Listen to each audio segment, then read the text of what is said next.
Thank you, Honorable Speaker. Agriculture is the backbone of Indian economy.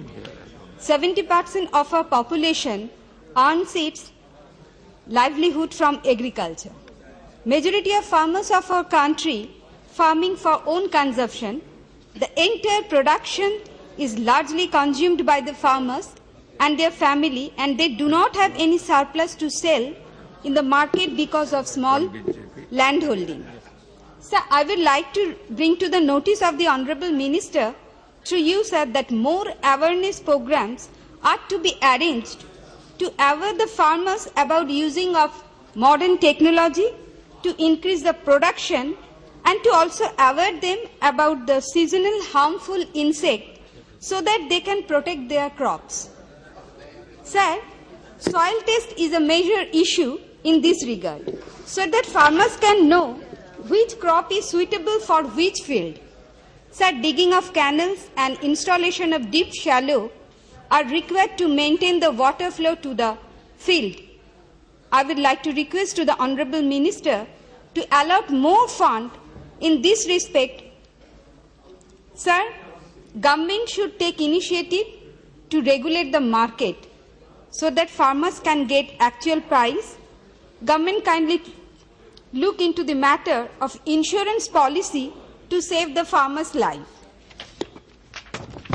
Sir, farmers use chemical fertilizer and pesticides to increase the production and we take poisonous food daily due to that reason.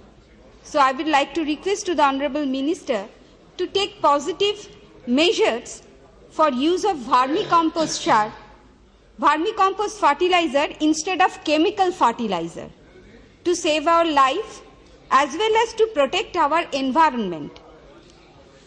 I would like to inform you that our Honorable Member Badruddoza Khan gave false statement regarding suicide case in West Bengal. Our Chief Minister Mamata Banerjee taken various measures to protect the farmers of West Bengal.